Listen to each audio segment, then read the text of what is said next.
Okay, so thank you everyone for Express Global episode 4. This is now our 9th episode of Coffee and Contract Express. So we started them originally in the UK and in the US, and they're now global. So we're really excited to have you join us here today, and we're joined by John Beaumont from Shearman and Sterling, and I'm going to be handing over to Bruce and John so that they can talk to you about switching deployments, so moving from Contract Express on-premise to the cloud. And if you have any questions, then please feel free to add them in the chat or to unmute yourself and ask them after the discussion. John has also said he would be happy to receive questions after, so if you do have any after today, then please send them across to me and I can get those over to John. So thank you. Over to Bruce. Brilliant. Thank you, Joanne, very much. And yeah, just to echo my thanks, we're excited to have John on here. So welcome, John. Good to have you. How are you today? Yes, yeah, doing well. Looking forward to it, Bruce. Thanks. Brilliant. Well, yeah, as I say, thanks very much for jumping on this. As I say, Joanne and I have a number of conversations with customers, and this is a kind of a recurring kind of question about, how on earth do you convince law firms who are traditionally a little risk adverse about, moving to the cloud and things like that? Because I know Shearman and Sterling have been long-standing users of Contract Express, and you were originally you had an on-premise instance. So I guess that the first kind of thing, first question really is, what was the, why did you make that decision? Why was it decided that a move from a perfectly working on-premise instance and moving to the cloud? Yeah, well, I mean, we've had Contract Express here at Shearman's for a number of years. Way before my time, I think. I've been here 6.5 years, and it was always on-prem. I mean, in those early days, we were doing, sort of more business services type automation, forms between departments and things like that. And it was never a problem. We found the functionality fine. But in probably about 2017, we had some of the lawyers pick up on sort of the use cases for Contract Express, and we suddenly thought there's a real push here from the lawyers. We need to start using Contract Express sort of more and better, and doing things that they wanted to achieve. So we had a look at the potential of using Contract Express, a very old version, I have to say, on-prem, for doing some of the stuff they wanted to achieve, and it just wasn't going to be possible. And when we looked at sort of that on-prem upgrade with our internal IT teams, getting any sort of resource to do that was just so difficult. So we started thinking, well, there must be another solution. And then later on in that year, we had a real push coming in from some of our lawyers who joined over in our Texas office to do some client-facing automation. That was the sort of the real big driver for us, and I think that, coupled with the fact we had a new CKO join who was very much a cloud first sort of person, all of those things sort of came together, and it was just we've got to go down that route. Yeah, that's really good. And I think, certainly echoing, what you said there, that having something that's driven from the customer is obviously a really great accelerator. But having somebody with a bit of, vision or that CKO saying cloud first, let's kind of investigate that and move that forward. That's really good. But I mean, just a little bit more, that I'm quite intrigued around that, the kind of the Texas office kind of saying, actually, we've got some client-facing opportunity here to work with a particular customer. Can you just give a little bit more detail about that opportunity and why that kind of helped steer and drive towards single tenancy or towards cloud? Yeah. I mean, so when those guys came on board, we were looking at some of the various things that they wanted to achieve. I have to say that group of lawyers was particularly forward thinking, and they had various ideas, some of which I think we crossed off straight away. But this one persisted, and they brought across some of the automation that they've been trying to do at a previous firm, and said, look, we see a real sort of positive sort of outcome if we can do these things with you guys. And when we looked at doing it on-prem, it made it very difficult to do that client-facing stuff. Now, I don't think it was impossible by any means, but I think when you look at what they want to do, push out those, those templates to external people, have, non-clients, potential clients, I think we should call them, come and sort of fill in these forms and things like that. It was just thought that it would be so difficult trying to do that, on-prem. And I mean, the second piece of that was we sat in a number of meetings with both our IT and our security teams to look at how we could do it. And, bringing people into to the Sherman environment to do that on-prem was a big red flag to our security team. And, and that's back in, end of 2017, I think. They were quite positive about it, and we had, some very open and good discussions. Similar to any firm, we have to go through a very strict, stringent sort of security agenda when you're looking at these new, sort of providers or providing in a different way. And they were very positive about it. So I think, that was one of the problem areas that we thought might occur, but in actual fact, it didn't turn out to be the case.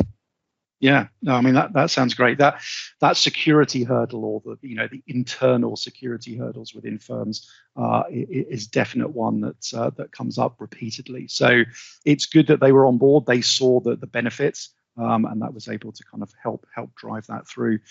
Just kind of thinking about, okay, you'd got some great internal stakeholders. You'd got a client case. You'd got security on board. Excellent. All ducks are in a good row at the moment. So just in terms of the process and the kind of steps that you took, basically to plan that migration and work out how you were going from A to B, could you maybe talk a little bit around how you mapped that out, how you thought about it, who was involved, etc. Yeah, sure. I mean, we did have some very good conversations with TRE, with Anna Turner, of course, who I should give a shout out to for all of her help. Once she was on board, she gave us very, very clear sort of detail about what exactly our options were, and there was no sort of real precedent at our firm anyway for how we did this. So we were pretty reliant on TRE, I have to say.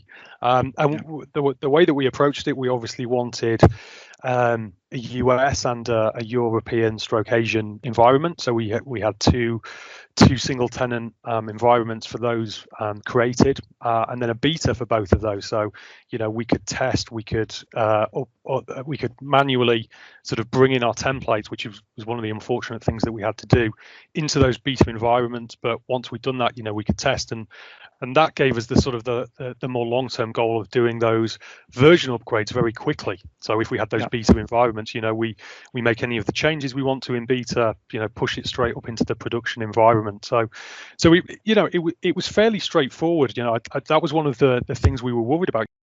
Actually approach this once we get that green light. We were scratching our heads a little bit, but it was a fairly clear path. And as I say, we had to manually pull out those templates from the on-prem version, which was a little bit time consuming, but in actual fact, that was the only thing, the sort of the grunt work, if you like, that we had to do. We had a lot of flexibility as well, which is something I didn't really account for, with using the themes and things like that. As soon as we had those environments created, we had a play around in beta.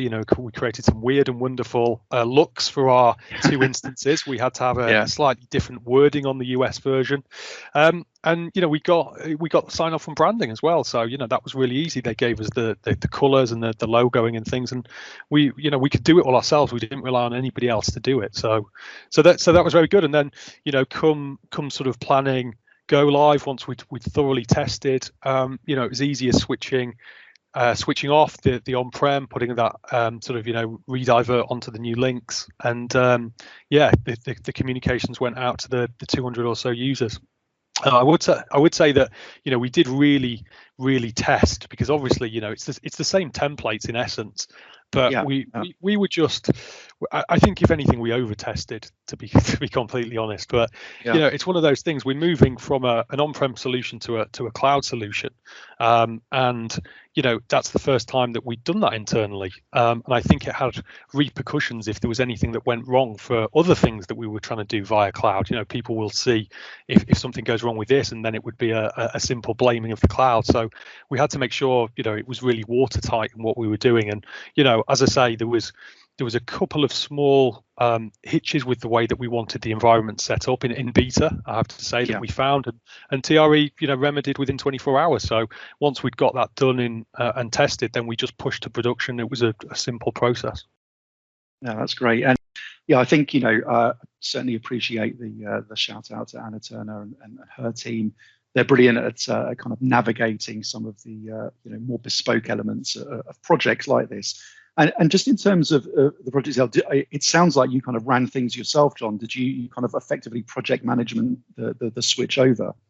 Well, it was unfortunate for those involved because we have a central project management office, but they are, again, like most of us, quite pressed for resource. So the only way that we could do it quickly was to have as you say, we managed it ourselves. I filled in the various forms that we have to fill in, and sort of the weekly updates and things like that. But we had two people from the knowledge team. We had a technical lead who was very good on the Sherman end, and then we pulled in two other technical people for packaging of the Word toolbar and for single sign-on as well. So there was 5 people, but those 2 additional IT people were in for probably an hour, 2 hours each. So so it was fairly straightforward. The testing, of course, we pulled in some more resource to that, but that was largely it for the project team. No, that's great, and that's I guess keep it lean to get it done more quickly. So it sounds like you had the right people in. You mentioned single sign-on, and that you wanted obviously to have within that single or within the cloud environment, and it sounds like that was pretty straightforward as well. Having somebody with technical expertise to help on your side arrange that. Yeah, I mean, it's something that we insist on for the vast majority of our products now. So, I'm not a technical expert. I told them that that's what we wanted, and they went off, did whatever they had to, no problems, came back and said it works. So, we did the testing for it, but it was quite straightforward, I think, by all accounts. Brilliant. And I mean, it may be still fresh in your mind, but do you have can you give an idea of roughly how long from the start of thinking about it through to actually switching off the old links to the cloud, how long that took approximately? I was trying to rack my brains thinking about it, and in the end I went back to have a look at my emails just so as I could give you a definitive answer if that was asked. So it was start to finish, from emailing Anna to switching on all of the cloud environments. It was 3 months. And that might seem like a long time, but I would say that we had in that period, again, because we were all so busy, a high priority project came in. So we actually had to pause the project sort of midway through for almost 4 weeks, I think it was. So I think from start to finish, we would have been able to do it 8 weeks if that hadn't occurred. And I mean, I don't think we lost any time with that because, we were at the testing phase, the environments had been created, and all we had to do was redefine that timeline for the project once we knew that had come in. And I can't for the life of me think what that more high priority project was. I'm sure it must have been something vastly important, of course, but yeah, it was a case of sort of just carrying on where we left off. As I say, I think from start to finish, I think, and I'm hoping that's not putting pressure on any of you guys if people expect that, but I think it could have been done in 8 weeks. Yeah, and I guess it it depends on, like you say, if you're doing a lot of testing, depending on the volume of documents that you need to kind of transition, or can influence the speed, and having the right people. And it sounds like you had a really good blend of knowing what you needed to get done, but also having the right internal resources and obviously some external assistance from TR as well. Just a quick point or a quick question around some of the, you'd mentioned certainly one of the concerns that comes up is often with cloud is around that security element.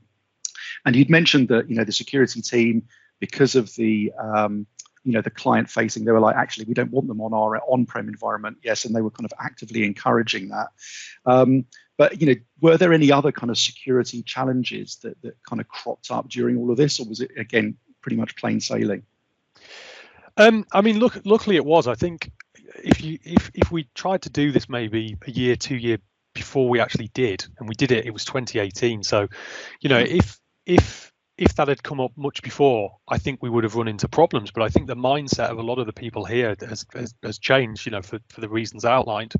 But I think with the security team, they have stringent rules on what we can and can't do, and in fact there's been products that we haven't been able to use that other firms are using because they haven't met what we need to achieve. So I think that was a big thing. I mean, from a cultural perspective, we had maybe one or two people say, well, is it safe, which is the usual sort of lawyer question, which the answer to that is yes. And of course, as soon as you can say, well, it's past security, then that's fine. We've actually turned it on its head slightly as well. So when we've been sort of speaking to clients, which we've done a fair bit, we've certainly done some stuff over the last few months that it came up then, and when we're presenting to them, it's actually one of the first things we'll say, this is now cloud, and it's almost seen as being, a positive thing rather than, we won't be able to do that. It's seen as being, good and sort of forward thinking almost, I think. So I think there's definitely been a change in the mindset from when we were talking to people before, but we've never tried to keep it hidden that this is what we're doing, because we had all of the justifications from you guys and from our security team. So it's been seen as a benefit. Yeah, no, absolutely. And that, I think you're right. I think a lot of people a couple of years ago were very reticent on cloud.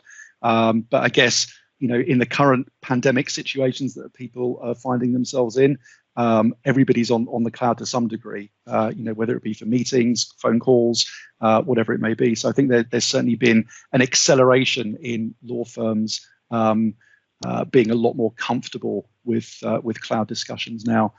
And I guess probably the key thing for me, John, is you made the decision, it was the right call, it went well, which is great, which is obviously what we want to. But what do you think now, if you look back at it, looking back at the deployment, what do you think have been the kind of the real benefits of switching to the cloud now that you've been on there for a couple of years?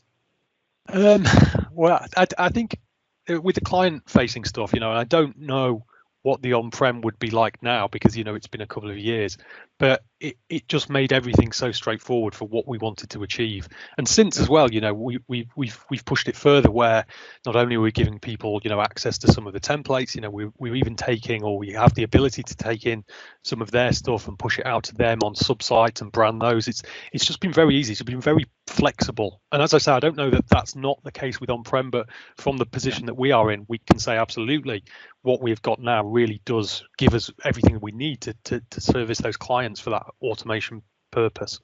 The other thing I should mention, and this is no disrespect again to our IT teams, we can largely do those version upgrades now fairly easily. It's not removing our IT teams, which would be good and save them the headache of having to help us, but again, it's minimal people involved in that, which is absolutely what we wanted to achieve initially. I mean, we've had a sort of some slight changes just recently as well to our Sherman logo and some of the color changes that happen from time to time. And I could go in and do that myself to all of the environments. It took probably 20 minutes, which again, I don't know that that's different from the on-prem, but when we used to use that, getting any sort of the front page changes or customizations or configurations were so difficult. Now it's just almost like check boxes, and that gives us pretty much everything we need, I say. That's really good. Thanks, John. Certainly appreciate your openness and kind of discussing that through. As expected, there's been a few questions that have come through, some of which we've kind of covered off during the course of our conversation here. But one question's come on that in terms of the version that you were on for on-prem when you moved to the cloud, was that a significant kind of upgrade, if you like? I think you'd mentioned that you were on a fairly old version when you were on-prem. I think we were probably on version 1, in all fairness. Do you know? I can. I will check and I will let somebody. It was a big step up. Big step. And I think the on-prem, it was almost like we would just have to blow out what we had and start again. Because we'd had, and I think as part of the contract, and I don't think I'm giving anything away, we'd had the free upgrades, but we'd never been able to do it simply because we never had the resource or the knowledge to do it, which again is terrible. So yeah, no, absolutely, it is a barrier. No, that makes sense. You could well have been on version 1, John, if it was that many years ago. It wasn't far off. I'm sure it wasn't far off.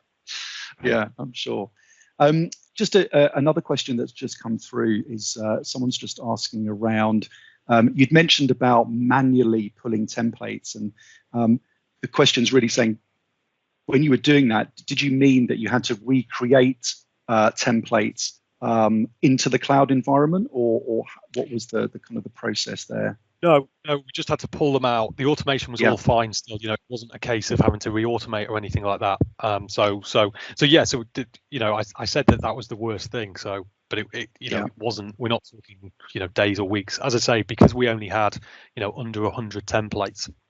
Once we'd cleaned out all the drafts that people put in and tests and things like that, and not a huge amount of configurations on-prem either. Possibly because we didn't know how to do them. But that made everything almost clean slate, so we could put those configurations that we wanted and then just upload all of those templates, and the automation stuck, which was great. No, that's great. And it's, as you say, it can be quite a good almost governance exercise, as saying, right, we're moving from on-prem, here's an opportunity to look through our existing suite of documents and templates and maybe make some enhancements or changes, or actually get rid of some of the dead weight. Maybe there's some in there that are just not fit for purpose and can be gotten rid of. So it's a good process on there. I don't have any other questions that have been coming through. I don't know if anybody else has any points to cover off.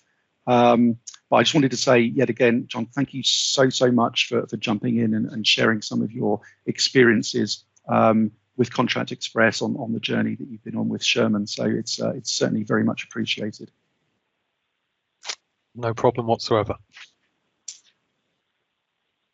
Good stuff. I don't know, Joanne, has there been any other questions that have come through? Oh, there's one more, John. Sorry, you haven't got away that lightly.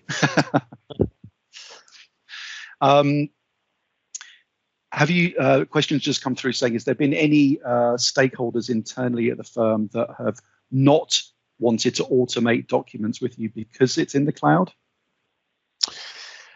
That's a good question. Not that we know of. I was going to say it's well known that we have a lot of our tools now in the cloud, and it's never come up that it has been a problem or is going to be a problem when we've spoken to people. That's not to say that it isn't, because we've not heard of that. But I've certainly never had somebody, when we're talking to whether it's the lawyers, whether it's sort of other sort of business services people, because of the cloud first strategy, I think everybody is well understanding of that, and because virtually everything is pushed to the cloud now, whatever that may be. Yeah, no, perfect. Brilliant. Thanks a lot, John. I say, Joanne or Julie, if you've got any last comments, then I'll pop myself on mute. But thanks again, John. Appreciate it. Thanks, John. That was really great, and it was really educational and great to hear that you guys are having success and an easy time using Contract Express. We'll thank everybody for joining today. Thanks for the questions that came through in chat. Look for another invite for the next Coffee and Contract Express for November. If you have any suggestions on topics, we're always open to that and always looking for guest speakers, so that we're really facilitating a community environment, and it's we want to make sure we're giving you the topics that you want to hear about. So feel free to reach out to Bruce or Joanne or myself about that. And with that, I'll wish you all a happy rest of your day and a happy Halloween next week, and we'll see you again in November. Thanks, everyone. Thank you. Bye.